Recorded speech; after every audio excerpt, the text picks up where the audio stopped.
जने अग ए जने अग हायस का खपलीस कुठं? अग ए जने अग ये की बाहेर. कशाला वराडतीस ग? तुझ्या वाड्यात डॉक्टर कडे येऊन गेली ते बी कळलं नाही तुला. कुठे गेलतीस? मी गेली होती मसनात.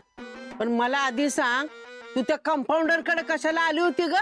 का तुला काय बाकीचं डॉक्टर मिळालेत होय? का ग, त्या डॉक्टर मध्ये काय खराबी आहे? तुझी एवढी काळजी करतो त्यो तरी बी खार खातीस तू त्याच्यावर. कारण मला माहितीये त्याचं खायचं दात वेगळं आणि दाखवायचं दात वेगळं. ते सगळ्यांना भुलविल पण मी नाही भुलणार त्याला. तुझी एवढी काळजी करतो त्यो, त्यात बोलवायचं काय असतंय ग? कारण ह्याच्या माग बी मुडद्याचा काहीतरी डाव असणार आहे. म्हणून अगदी मरायला लागलीस ना तर त्याच्याकडे जाऊ नको, नाही तर जीव घेईल तुझा. माझ्या जीवाचं राहू द्या, वाई स्वतःच्या जीवाची काळजी घे. उगा लोकाच्या भानगडीत ना खूपस जाऊ नकोस. पोलिसांनी एकदा तुझी चूक माफ केल्या, सारखं सारखं करत नाहीत ते. असं येड्यावानी बडबडायला लागलीस ना तर येड्याच्या इस्पितळात दाखल करतील तुला, मग कळल. ए मला याड्याच्या इस्पितळात टाकणारी माणसं अजून जन्माला यायच्यात. त्याचं मडच बसवीन तिथं आणि हे तुला चांगलं ठाऊक आहे. पण काय ग, अशी एकदम माझी एवढी काळजी असल्या का करायला लागली? अगं तुझी पहिल्यापासूनच काळजी आहे मला. आता माझ्या ध्यानात आलं तू अशी का बोलतीस. त्या कंपाऊंडर कडे जाऊन आलीस नाही का, त्यानेच माझ्या विरोधात तुझं कान भरला असत्याल. त्याची मोडली किरडी, त्याचं मड गेलो मसनात, माझ्या विरोधात माणसांना भडकावतोय. वय सरे, तुला समजवायचं म्हणजे ना स्वतःच्या पायावर धोंडा पाडून घ्यायचा आहे बघ. तू घे तुझ्या पायावर धोंडा मारून.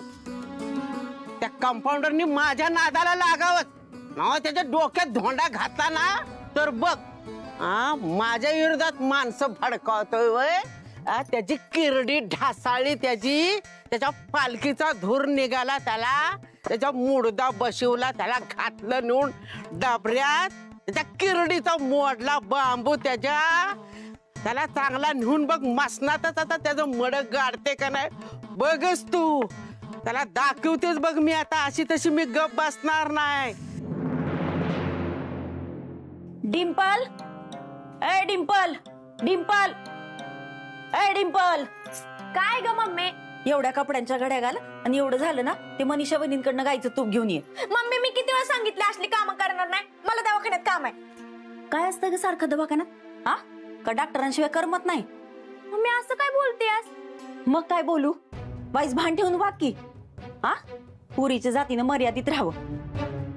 बाईची जात आणि काचेचं भांड सारखं असतंय, एकदा तडा गेला की पुन्हा नीट होत नाही. मम्मी वाईस समजेल असं बोलशील का? हजारदा बोलून झालंय माझं, पण तुझ्या डोक्यात शिरत नाही ना. कितीदा सांगितलं डॉक्टरांसोबत कामाशी काम ठेव. हा, तिथं सारखं थांबायची गरज नाही, पण नाही, जेव्हा बघाव तेव्हा तिथंच असतीस. मम्मी काय चाललंय तुझं? सारखं म्हणतेस कामाशी काम ठेव, कामाशी काम ठेव. मी कामाशी कामच ठेवते, तेवढी अक्कल आहे मला. मला दवाखान्यात काम असतात ना म्हणून जाते. आणि डॉक्टरांना मला काही काम सांगायचं असेल तर ते घरात येतील का बोलवायला? मला कळतं कोणाशी कसं वागायचं. प्रत्येक वेळेस तू सांगायची गरज नाही मला. डिंपल, हे डिंपल, डिंपल थांब. काय ग, काय झालं? का भडकली एवढी? जाऊन विचारा तुम्हीच. काही विपरीत घडायच्यात आपल्याला काहीतरी केलं पाहिजे. बघितलं ना कशी चुरू चुरू बोलून गेली ती. काय तर चालू असल्याशिवाय ती एवढी उरकणार आहे होय? ती काय नाही, तुम्ही तिच्यासाठी पोरग हुडकायला लागा. काय बोलतीस तू ही? तुला तिच्या लग्नाची काय घाई झाली? काहीतरी मनाला लावून घेतीस बघ. हे बघ, डिंपलवर माझा विश्वास आहे, ते असं काय बी वागणार नाही. तुमचा विश्वास ठेवा तुमच्यापाशी. मी डोळ्यात बघतीया, हा समजा दिसतंय मला. आणि आज तरी एवढा आवाज चढून बोलल्यावर ना मला खात्रीच पटली आहे. ही काय नाही, तुम्ही तिच्यासाठी मुलगा शोधायला लागा, म्हणजे महिन्या 6 महिन्यात जमल. एकदाच उरकून टाकू. होय, बघ तू. नुसतं बघाच, काय करू नका. हा, तुमच्याच्यानं काय होणार नाही ना, ते दिसतंय मला. बर, मला जरा वाईज पाणी आणून दे की. घ्या आपल्या आपल्या हाताना.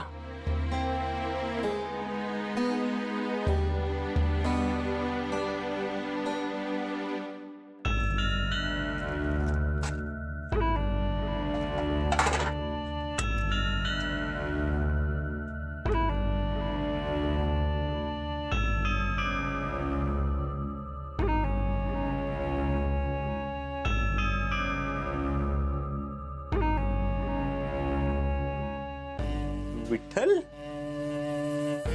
तू कधी आलास? काय रे असं का बघतोस? चॉकलेट हवे?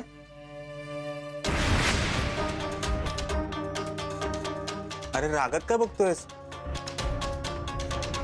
विठ्ठल, काय झालंय? रागात का बघतोयस? तुला मंजू बद्दल काही कळलंय का? अरे काय करतोस तू विठ्ठल? हे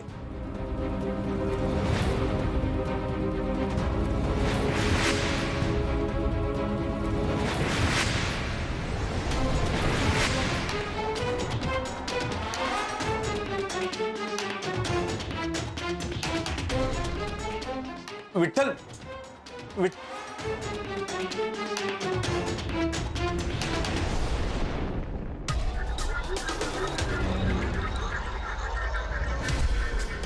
डॉक्टर, विठ्ठल असं का निघून गेला? तुम्ही काय बोलले का त्याला? अरे मी कशाला काय बोलेन? मग तो रागात असं का बघून गेला? मी काय गावातल्या कुठल्याच लोकांनी त्याला असं रागात बघितलं नाही. जेव्हा बघाव तेव्हा हसतच असतो. मग असं अचानक त्याला रागात बघायला काय झालंय? विठ्ठलला अशुभाची चाहूल लागते म्हणतात. त्याला नक्कीच काहीतरी कळलंय. पण काय, मी मंजूला मारल्याचं तर कळलं नाहीये ना त्याला. मला विठ्ठलला भेटावंच लागेल. त्याच्याशी काय झालं ते बोलावंच लागेल. डॉक्टर, डॉक्टर, अहो, कुठं लक्ष आहे तुमचं? काय झालंय तुम्हाला? काय नाही. डिंपल, मला चहा घेऊन येतेस का? वय आणते की.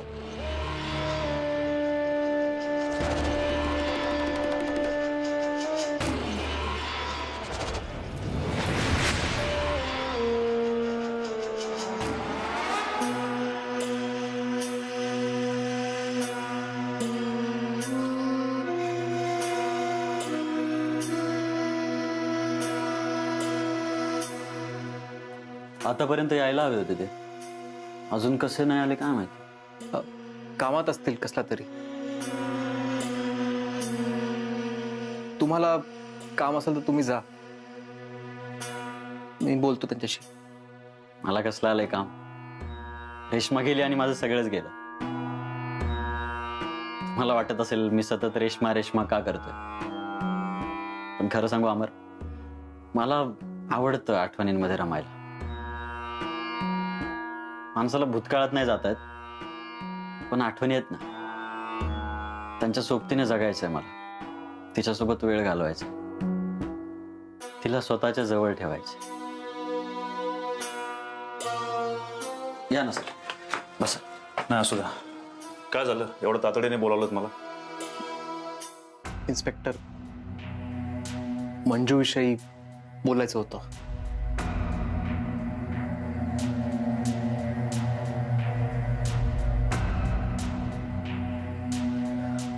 आम्हाला संशय आहे की मंजूचा अपघात नाही तर घातपात आहे.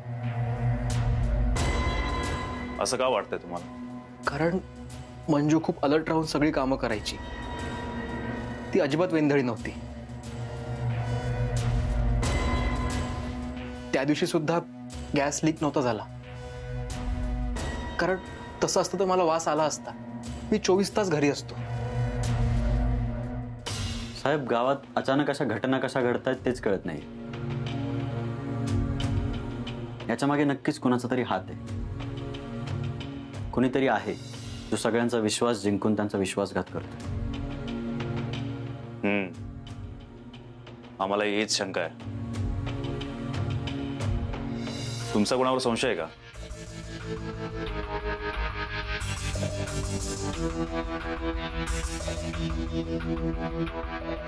नाही. बरं मला सांगा, त्या दिवशी नेमकं काय झालं होतं? तुमच्या घरात तुमच्या दोघांव्यतिरिक्त अजून कोण कोण आलं होतं?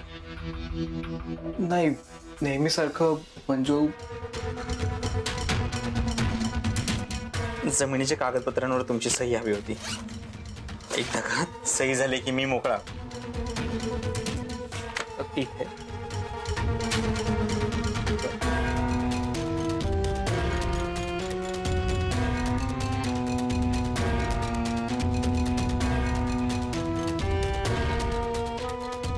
चल येऊ मी. थँक्यू.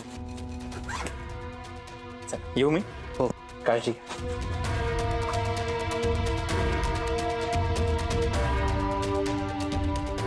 डॉक्टर ते इथे किती वेळ होते? डॉक्टर त्यांनी सही घेतली माझी आणि लगेच गेले. आणि तेवढ्यात मंजू आली. आपल्याला आज रात्री सगळे पैसे मिळणार आहेत. उद्यापासून आपलं आयुष्य बदलणार आहे. मग आपण सेलिब्रेट करूया. चहा पार्टी करू. मस्त गरमागरम चहा कर आपल्यासाठी. ठीक आहे करते.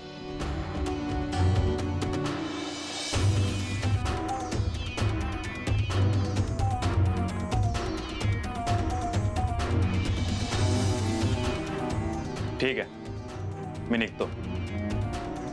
काही मदत लागली तर कळवतो. काळजी करू नका. मी चौकशी केल्याशिवाय असं शांत बसणार नाहीये.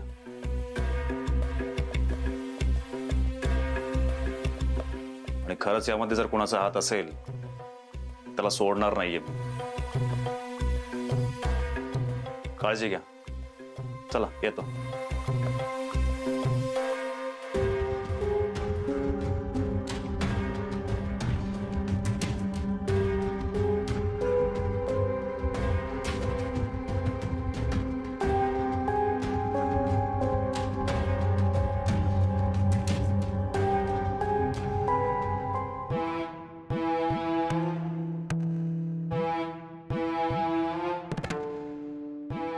बसा.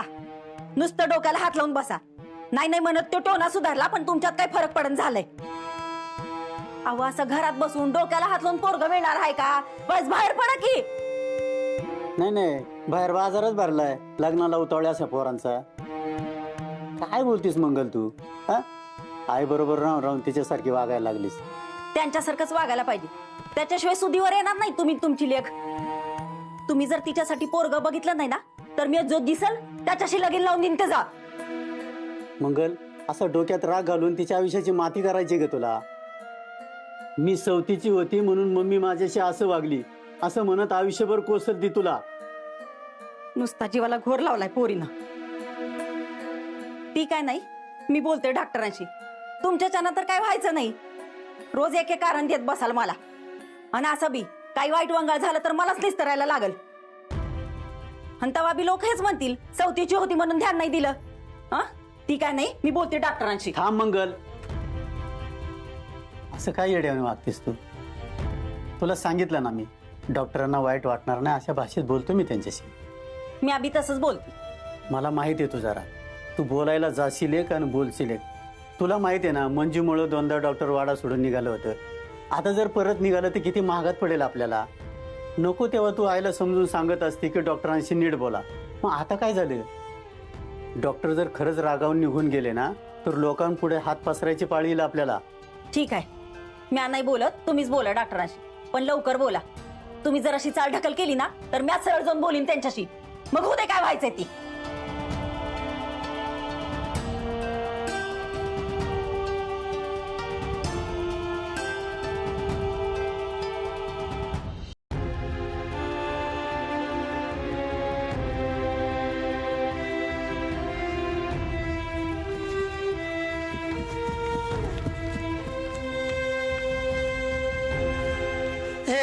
नाम्या, अरे इथं बसलायस वैर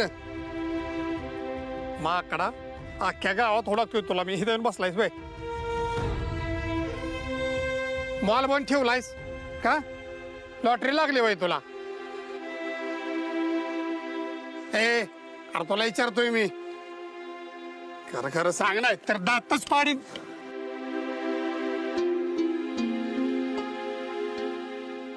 मनच लागणं झालं रे बजा कशात.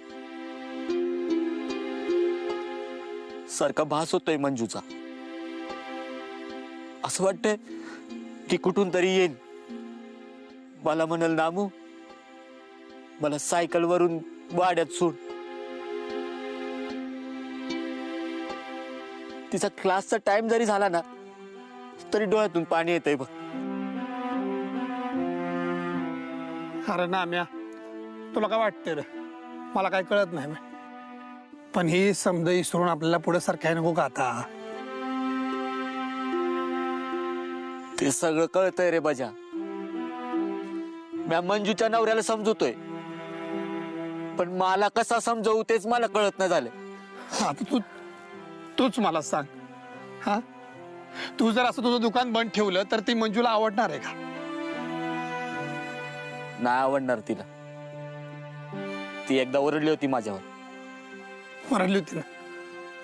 अरे मग तिला ज्या गोष्टीमध्ये आनंद वाटेल तसं आपण वागलं पाहिजे का नाही? नाम्या, अरे मंजू कुठे बी गेली नाही बघ, ती हितच आहे आपल्या संग. हो, इथनं कुठनं ते आपल्याकडे बघत असेल ती.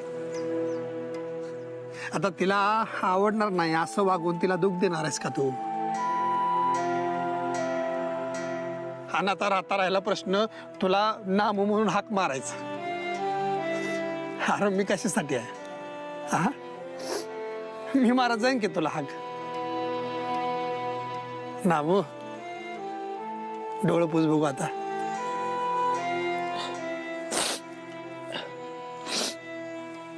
ठीक आहे, मी मॉल उघडतो, पण या काठीवर तू अजिबात मला नामू बिमू बोलायचं नाही. हा, नामू फक्त मला मंजूच बोलेल. तिचाच अधिकार होता, तिच्याच तोंडून शोभत ते. तू नाम्याच म्हणायचं. हा भले शाबास. अरे माझ्या भावा, अरे दोस्ता लगा अरे गडी. चल दुकान उघडून जाय. हा,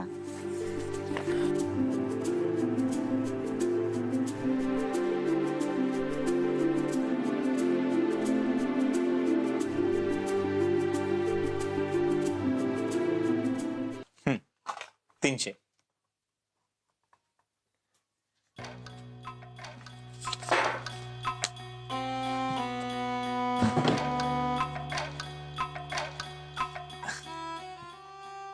ठीक आहे, चहा. थँक्यू. अरे इन्स्पेक्टर साहेब बसा ना. काय होतंय? मी चेक करून घेण्यासाठी नाही आलोय, चौकशीसाठी आलोय. बोला, काय मदत करू शकतो तुमची? आम्हाला असं कळलंय की मंजूचा अपघात होण्यापूर्वी तुम्ही तिच्या घरी गेला होतात. नाही, त्या दिवशी डॉक्टर कुठेच नव्हते गेले, इथंच होते. तुला विचारलंय का मी? नाही ना? ज्याला प्रश्न विचारला त्याच्याकडून उत्तर हवंय मला. बोला डॉक्टर. हो, गेलो होतो मी त्यांच्या घरी. त्यांच्यासोबत माझा जमिनीचा व्यवहार चालू होता. मंजुळाच्या मिस्टरांची सही हवी होती कागदपत्रांवर. सही घेण्यासाठी गेलो होतो. सही घेतली आणि लगेच आलो. म्हणजे ज्यावेळी हा काही सगळा प्रकार झालाय त्यावेळी मी वाड्यावरच होतो. तुम्हाला एक खोटं वाटत असेल तर तुम्ही डिंपलला विचारा, किंवा वाड्यातल्या कुठल्याही माणसाला विचारू शकता. सुरेश बापूंचा खून झाला तेव्हा सुद्धा लोकांनी तुम्हाला तिथे बघितलं होतं? नाही, त्याच वेळी नाही, त्याच्या काही वेळ आधी, 2-3 दिवस आधी. आणि मी तिथे का गेलो होतो हे तुम्हाला त्याच वेळी मी खरं खरं सांगितलंय. मला संशय आहे की हा खून जमिनीच्या व्यवहारातूनच झालेला आहे. असू शकतो. तुम्ही संजूला का नाही विचारत? संजूची चौकशी करा. म्हणजे संजूलाही त्या जमिनीत खूप इंटरेस्ट होता, आणि संजूची आणि मंजूची त्या जमिनीवरतून काहीतरी भांडणं झाली होती, ऐकण्यात आलं होतं माझ्या. हे तर नवीनच माहिती मिळते मला.